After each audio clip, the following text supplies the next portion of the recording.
Week 16 of the fantasy football season with the quarterfinals coming up for most fantasy leagues. Here's wide receivers.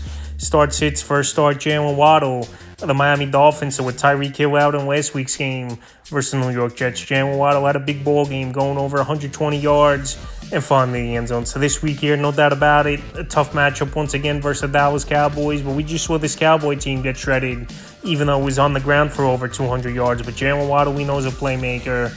Him and Tua still have a good rapport, even though the numbers haven't been up to snuff this season. But last year, he did go over 1,300 yards. So this week versus the Cowboys, I think Waddle is a receiver you could count on, and he's a start. Next start, Rashee Rice of the Kansas City Chiefs. So Rashee Rice, now the number one wide receiver easily over there for this Kansas City Chiefs team. No one else really could do much. Kadarius Toney once again dropping a ball that he should have caught. It got picked in that game. Judson Watson, he hasn't done much besides being a deep threat here and there for this Kansas City Chiefs team. Sky Moore as well, and Valdez Scantling. So pretty much him and Travis Kelce, the only two options in the pass game for the most part. And this week in a good matchup versus the Vegas Raiders, I think once again Rashee Rice could go out there and find the end zone after coming off one last week, a touchdown. Next start, Amari Cooper of the Cleveland Browns. So Amari Cooper is still one of the best route runners in the league, no doubt about it. And last week, another nice game for Cooper, where he found the end zone and tied that ball game up late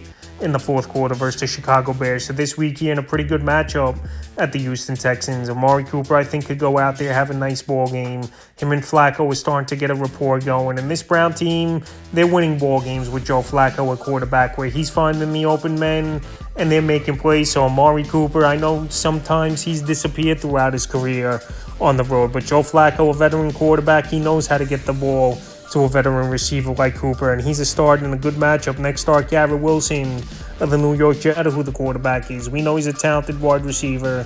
We know he can run the routes. We know he could beat any secondary. And this week in a great matchup versus the Commanders that can't stop anyone. If it's Simeon or Rypien or Rodgers, I think Garrett Wilson goes out there and has a nice ball game. Next start, Jordan Addison of the Minnesota Vikings. So Jordan Addison last week, what a monster game it was, and him and Nick Mullins already have a good rapport right out of the gate since Nick Mullins got his first start of the season last week for this Minnesota Viking team, where he went off with Addison for 6 catches, 111 yards, and 2 touchdowns. So this week here, a pretty good matchup versus the Detroit Lions, where they give up a lot of passing yards and obviously receiving yards to receivers on the season. And this definitely could be a mini shootout in Minnesota, where we know with these two teams get together, usually points are put on the scoreboard in these division matchups. So right now this week, I think they could go out there and have a good ball game. It's Jordan Addison and Nick Mullins.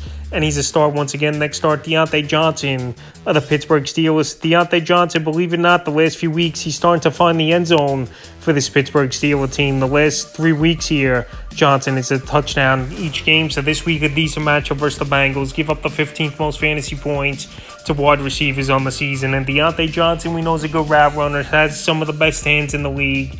And it hasn't mattered who the quarterback's been. Either Kenny Pickett, Mitchell Trubisky, or now he might even be Mason Rudolph this week. He's definitely been putting up numbers and been a solid number 2, 3 wide receiver for your fantasy team all season. And the final start, Courtland Sutton of the Denver Broncos. So Courtland Sutton easily the number 1 option all season in the passing game for Russell Wilson and the Denver Broncos. And we know he's a big play wide receiver.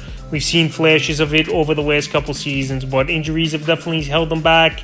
But now we've seen Courtland Sutton play to his full potential. So this week he in a good matchup versus the New England Patriots, where their secondary's been decimated all season. I think Sutton and Russell Wilson get back on track for this Denver Bronco team and have a good ball game. So Courtland Sutton's a start. Now to the sits, Hollywood Brown of the Arizona Cardinals. I know Hollywood Brown, he left the ball game last week versus the 49ers.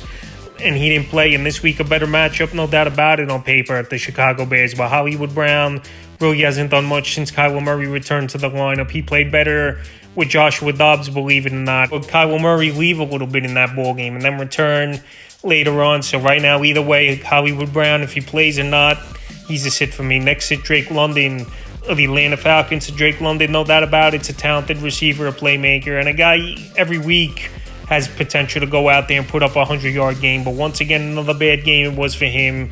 I know it was a rainstorm in Carolina in last week's matchup, but Desmond Ridder, one of the worst quarterbacks in the league. And Drake London, it's tough because, like I said, there's some weeks he's going over 100 yards, And then some weeks like last week where he's only scoring 5-6 fantasy points in PPR leagues. So this week I know it's a decent matchup versus the Indianapolis Colts, but Drake London isn't a receiver I could trust, especially if you're in the quarterfinals or your fantasy leagues. He's a tough guy to put in the lineup. Next hit, Gabe Davis of the Buffalo Bills. So Gabe Davis, early in the season, he was playing good football, but the last month of the season, he's been non-existent.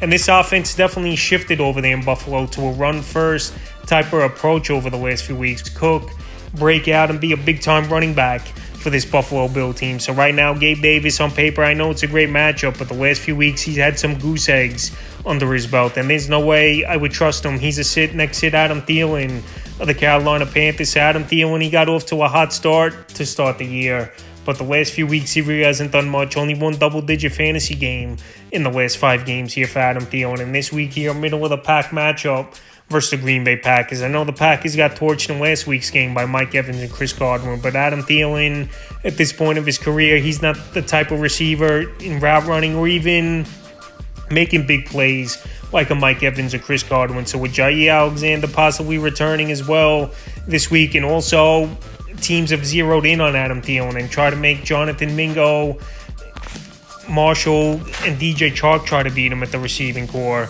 He's a sit for me in a big matchup for fantasy owners this week. Next sit, George Pickens of the Pittsburgh Steelers. So George Pickens early in the season was decent, but the last few weeks it just seems like he's quit route running for the most part, and he's not going out there and hustling. And as a whole, this Pittsburgh Steelers team, they were definitely playing a little bit over their head with the quarterback problems and not moving the football down the field, put up yards of points. And George Pickens, he's not a receiver I could trust. I thought it was going to be a breakout type of year for him, but obviously he's not hustling. He's not going out there making plays. And this week versus Cincinnati, a middle-of-the-pack defense, he's not a receiver I have confidence in at all to start this week as well. The next hit, Romeo Doubs of the Green Bay Packers. So Romeo Doubs, he got off to a nice start the first couple months of the season, but the last few weeks here, he's pretty much been on the back burner at the receiver position for this Green Bay Packer team. Obviously, Christian Watson, when he was playing, had a few big weeks in a row.